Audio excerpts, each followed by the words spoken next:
Halo semuanya, kembali lagi bersama saya Michael. Di video kali ini, seperti yang sudah kita janjikan ya di beberapa video yang lalu, kita akan bahas mengenai 5 crypto narratives di tahun 2024 ya, 5 crypto narratives in 2024. Jadi ini adalah prediksi di mana saya akan menjelaskan kepada teman-teman kira-kira 5 naratif kripto apa sih yang akan mungkin menarik di tahun depan.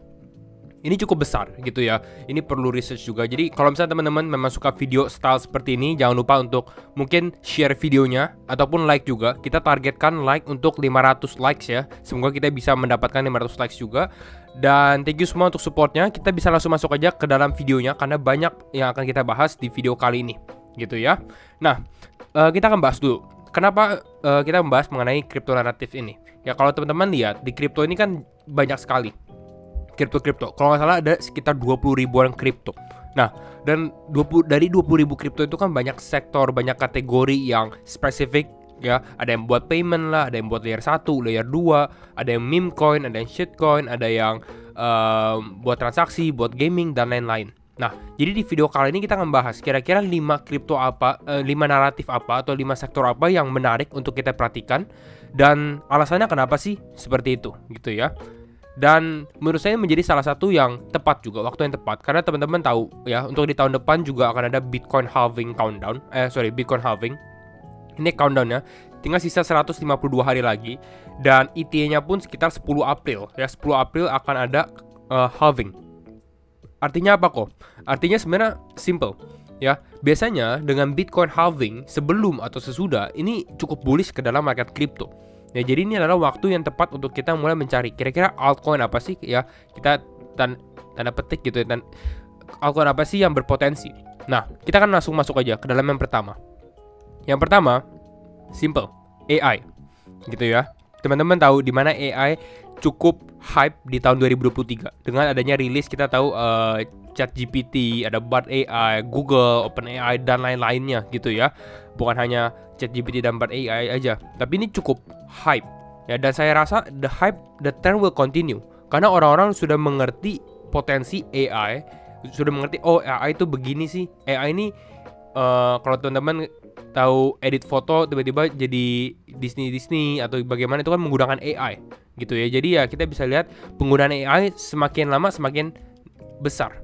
Ya, bahkan di sini trennya teman-teman lihat Global Artificial Intelligence ya, ini dari Fortune Business Insights, ya makin lama makin naik.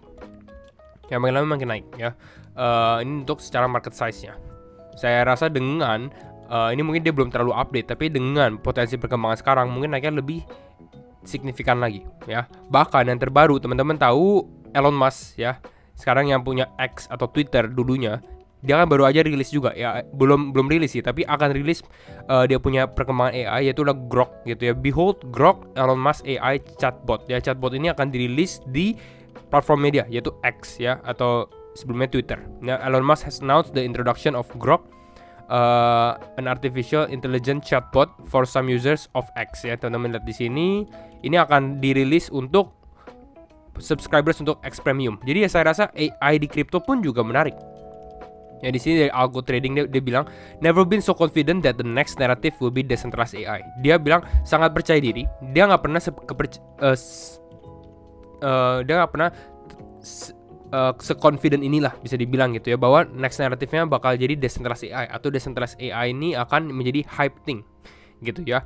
The projects trying to solve this will be the next layer 1 from last cycle. Kalau teman-teman mengalami cycle sebelumnya gitu ya, layer 1 ini banyak yang naik ya, kripto layer 1. Nah, mungkin di next trend bull market itu adalah decentralized AI, kripto yang bergerak di bidang AI. Intinya seperti itu. Nah, kripto AI apa aja? Nah, ini teman-teman di CoinMarketCap bisa sort by kategori. Di sini saya lihat ya, kategorinya adalah top AI and big data, karena AI selalu berkaitan dengan data ya, dan big data juga karena di mana teman-teman proses datanya. Di sini ada Injective, The Graph, Render, Rose, Fat AI, Ajax, AKT. Di sini kembali lagi saya harus disclaimer on juga karena setiap keputusan tetap di tangan teman-teman, dan basically ini bukan rekomendasi juga sih. Jadi ini banyak kripto di sini, saya hanya menjelaskan naratifnya apa aja sih gitu ya. Sedikit penjelasan. Fetch AI ini memang lebih fokus ke dalam AI gitu ya. Dia memang building khusus untuk lebih spesifik lah ke AI-nya. Lalu ada Ocean Protocol. Ocean Protocol ini lebih ke arah ke dalam data. Bahkan teman-teman bisa lihat di dia punya ini data the new asset class gitu ya. Ocean Protocol sempat naik juga kalau teman-teman tahu dengan hype-nya AI. Lalu ada juga Singularity Net. Ini adalah Ajax. Dia juga fokusnya ke dalam building AI ecosystem juga ya untuk decentralized AI. Welcome to the next generation of decentralized AI. Gitu ya.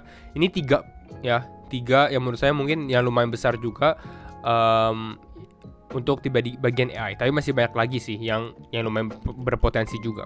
Nah, next naratif yang kedua ya, yang kedua kita ada 5 kan. Yang kedua ini adalah layer 2 dan perpetual atau perps. Kita ngomongin ini dulu. Layer 2 ya. Kalau menurut saya untuk the next bull run ya, the next mungkin market crypto mengalami kenaikan, ini akan berpusat pada Ethereum, bisa dibilang seperti itu. Di saat kita tahu Ethereum berubah dari proof of work ke proof of stake, ini the next bull run ini akan menjadi bull run pertama untuk Ethereum pada saat dia menjadi proof of stake. Ya. Dan kita lihat juga development dari layer 2-nya Ethereum yang mulai terjadi ya belakangan ini. Jadi intinya ini baru potensi layer 2-nya baru akan keluar. Jadi menurut saya layer 2 ini kenapa berpotensi ya karena itu. Pertama proof of stake, kedua ya they have enough time untuk develop mereka punya apps, teknologi ya, Ethereum for everyone ya layer 2-nya. Kita ngomongin sedikit layer 2. What is layer 2 ya? Layer 2 adalah Ethereum Scaling Solutions ya, dimana untuk mempercepat lah Ethereum Scaling Solutionnya dia gitu ya. Nah, tapi harus diperhatikan juga bahwa layer 2 ini adalah separate blockchain. Ini adalah blockchain yang berbeda dari Ethereum, namun ya masih terhubung gitu ya. Nah, nanti saya sempat ada bahas apa sih layer 1, apa sih layer 2, apa sih layer 0 gitu ya, layer 0.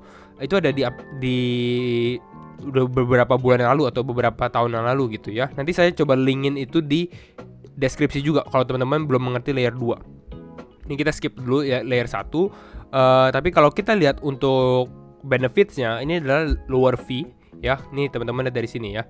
Ethereum currently process 1 million transaction per day, 1 juta transaksi per hari. Nah, karena dia harus ensure secara desentralisasinya, sekuritasnya, skalabilitasnya, dia tuh butuh support, istilah seperti itu. Kan Ethereum layer 1-nya, makanya dia membutuhkan layer 2. Nah, demand yang banyak di Ethereum, dan the demand to use Ethereum can cause transaction fee price to be high.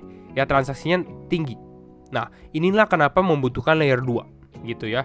Dengan lower fee, security, dan expand use cases. Nah, apa aja layer 2-nya?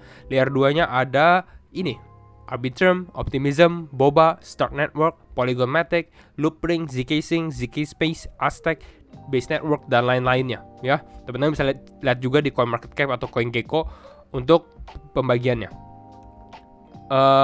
Nextnya apa? Nextnya selain untuk layer 2, tadi di sini kita ngomongin tentang perpetual. Perpetual ini lebih karena untuk sebenarnya ke arah DeFi ya, tapi DeFi yang bagian derivatif. Kalau teman-teman mungkin main futures gitu ya, main futures dan lain-lain itu kan biasanya perpetuals ya. Nah, karena menurut saya pada saat market mulai mengalami kenaikan, trading volume juga naik.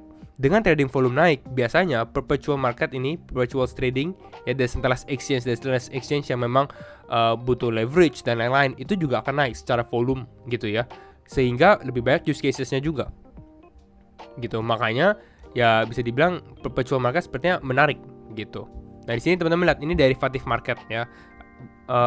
DYDX menjadi salah satu potensinya, GMX dan beberapa decentralized exchange lainnya gitu ya. Ini untuk tren kedua. Next kita bahas tren ketiga ya, naratif ketiga. Naratif ketiga itu adalah real world assets atau RWA atau RWA. Ini mungkin teman-teman masih awam. Saya juga ini bisa dikatakan ini cukup baru, bahkan kripto yang besar belum ada yang bergerak di bidang ini, real world assets. Namun, saya lihat use casesnya ini sangat besar potensinya. Dan mungkin 2024 orang-orang nggak ada yang tahu nih, nggak ada yang pernah mendengar RWA itu apa dan lain-lain. Nah, boomingnya mungkin di tahun depan, gitu. Sedikit glimpse tentang RWA, gitu ya.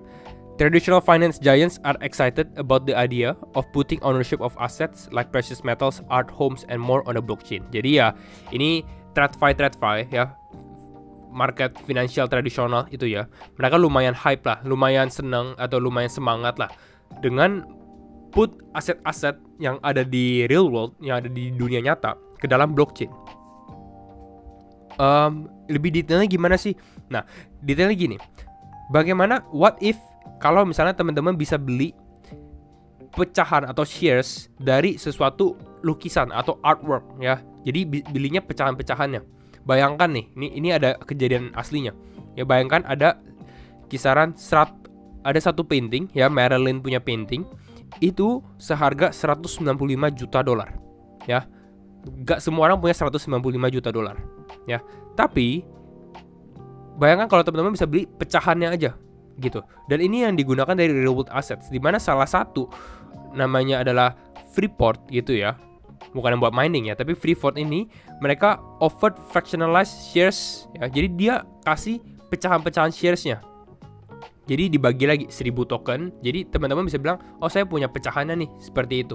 Jadi ini potensinya lumayan besar sih menurut saya, real world assets di sini. Bukan hanya buat lukisan, tapi tadi kita lihat ya, buat emas atau precious metals, buat homes, property dan lain-lainnya. Nih, teman-teman lihat dari sini. As DeFi participants seek higher more stable yields, real world assets are gaining attention. Ini mulai naik nih. Teman-teman lihat, secara protokol total value lock-nya ini mulai mengalami kenaikan untuk real world assets. Ya, ini di awal November 2023. Nanti kita lihat di tahun 2024 bagaimana. Saya rasa prediksinya masih tetap akan naik lagi. Gitu. Nanti kita dive deeper di sektor ini mungkin. Karena nggak cukup buat cuma 3-4 menit buat menjelaskan satu sektor ini doang. Gitu. Tapi ini adalah beberapa crypto real world assets ya. Yang besar ini sebenarnya nggak terlalu spesifik dalam real world assets. Ya banyak kan yang kecil-kecil ini kalau teman-teman mau lihat. Yang benar-benar khusus seperti Boson Finance ini decentralized, apapun dijadiin NFT. Boson Protocol enables the tokenization, yang jadiin token untuk apa? Dari physical thing bisa menjadi redeemable NFT. Atau misalnya Polymesh ini juga a blockchain built specifically for security tokens ya. Kembali lagi, ini bukan rekomendasi, ini bukan disponsor juga. Jadi ini saya hanya menyebutkan kripto-kripto yang memang bergerak di bidang naratif tersebut. Oke? Nah, masih ada 2 lagi sebenarnya ya. Cukup banyak ya untuk pembahasan 5 tren kripto ini. Next apa? Next adalah privacy. Ya, privacy. Semua orang butuh privacy. Kita tahu di dunia digital ini mungkin semua public dan lain-lain gitu ya. Dan kita membutuhkan sesuatu yang privacy, apalagi untuk kita transaksi ataupun sesuatu yang untuk kita keep untuk kita sendiri aja ya. Orang lain nggak usah tahu deh. Intinya seperti itu. Ya, salah satunya apa? Kripto yang bergerak di bidang privacy. Saya rasa ini belum terlalu hype gitu ya, karena kan orang-orang belum, biasanya ini market harus naik dulu ya. Ketika market naik, mereka baru realize, oh seberapa penting privacy tersebut. Nah, ini baru kita lihat. Layer 1 yang bergerak di bidang privacy ini akan menjadi beneficial lah. Salah satunya sebenarnya Secret. Ya, Secret ini memang fokusnya di bidang privacy juga. Dia bilang in an era where crypto potential is expanding ya, dengan berbagai banyak use case ya, mulai bertumbuh, mulai expanding gitu ya. It's evident that ensuring the privacy and security of users' information will be the driving force behind the next wave of adoption. Jadi intinya adalah ya, ini nyata bahwa memang ya sebenarnya kita membutuhkan privacy dan security juga untuk ya user-usernya. Nah, ini salah satunya. Ini saya sempat bahas Secret sebenarnya beberapa tahun yang lalu juga. Ya, ada videonya. Nanti mungkin saya attach juga di deskripsi di mana kita breakdown Secret Network. Ini memang lebih untuk ke privacy, more privacy, limitless possibilities. Lalu Oasis Network atau Rose dengan tokennya ini juga bergerak di bidang privacy maupun AI. Sebenarnya Rose ini menarik karena dia bergerak di privacy iya, di AI iya juga. Jadi ya bisa dibilang kalau dua-duanya naik ya dia kemungkinan besar akan naik juga gitu. Lalu nah, ini adalah beberapa privacy token. Ya, ada Monero, ada Zcash, Rose Network, Horizon dan lain-lainnya gitu ya. Ada Secret juga seperti itu. Ya. The next one apa? The next one or the last one mungkin sedikit kontroversial. Jadi saya belum mau switch nih. Tapi ini cukup menarik gitu ya. Karena saya rasa memang potensinya ada. Dimana kita ngomongin dari naratif-naratif yang kita buat ya, privacy di sini gitu ya. Lalu kita lihat ada real world assets, ada layer 2 and perpetual, dan yang terakhir juga kita ada AI yang bisa grow juga, semua bisa bertumbuh ya dengan ada driving force atau ada alasannya. Nah, yang terakhir adalah gamblify ya, quote on quote bisa katakan mungkin judi dan lain-lain ya mungkin nggak buat semua orang gitu ya. Tapi kalau ada potensi tetap harus saya sampaikan juga. Makanya saya lihat ya GameFi di sini memang ya lumayan. Kenapa? Karena ada interestnya. Orang-orang suka ya gamble, istilahnya seperti itu. Ya kalau kita lihat ini beberapa kelebihan, advantage of casino ya, Web3 casino dengan Web2 casino, judi online. Ya teman-teman tahu judi online di berita-berita hype, apalagi orang Indo banyak sekali. Ini bahkan saya ada datanya. Mana ya? Nah ini, negara pemain judi slot di dunia. Indonesia tuh nomor 1 paling tinggi gitu ya. Jadi ya bukan hanya Indonesia ya, di negara Eropa, di negara Amerika juga banyak yang gambling. Intinya seperti itu ya. Ini adalah advantage dari kasinonya, di mana ya lower entry, lebih mudah, secara nggak langsung lebih safe karena kan semua dari blockchain juga, makanya increase security dan transparent. Mungkin nggak butuh KYC juga, istilahnya nggak butuh teman-teman taruh nama teman-teman siapa dan lain-lain gitu ya, karena kan semua digunakan di Web3 dan ya aman, no trust kan, blockchain kan decentralized seperti itu gitu ya. Lalu reward dari liquidity pools dan lain-lain dari investor, plus payoutnya mungkin bisa langsung dapat kalau misalnya teman-teman istilahnya menang. Ini beberapa watchlist ya gitu ya. Mana ya watchlist?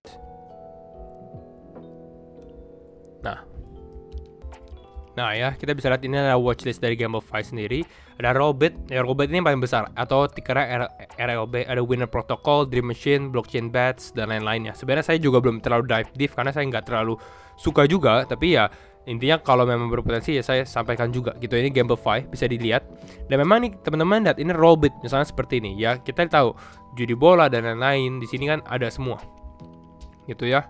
Ada kasino, sports, NFT-nya juga, crypto futures juga ada untuk trading dan lain-lainnya. Tuh teman-teman bisa lihat ya. Untuk sektornya teman-teman bisa lihat dari sini ada RLB, ada Fun Token, ada Decentralized Games, dan beberapa lainnya juga. Ini teman-teman bisa scroll, tapi masih kecil sih sebenarnya, jadi potensinya ada juga ya. Jadi mungkin kira-kira ini kelima sektor yang saya sempat bahas mungkin yang berpotensi di tahun depan, di tahun 2024 ya. Kembali kita ke dalam ininya 5 kripto naratif di 2024. Jadi memang kalau teman-teman suka video ini jangan lupa untuk share videonya, like ataupun subscribe ya. Dan kalau misalnya kita achieve target like kita buat video seperti ini lagi. Mungkin kita the next topic kita akan bahas ya. Jadi thank you semua for watching and see you in the next video. Bye bye.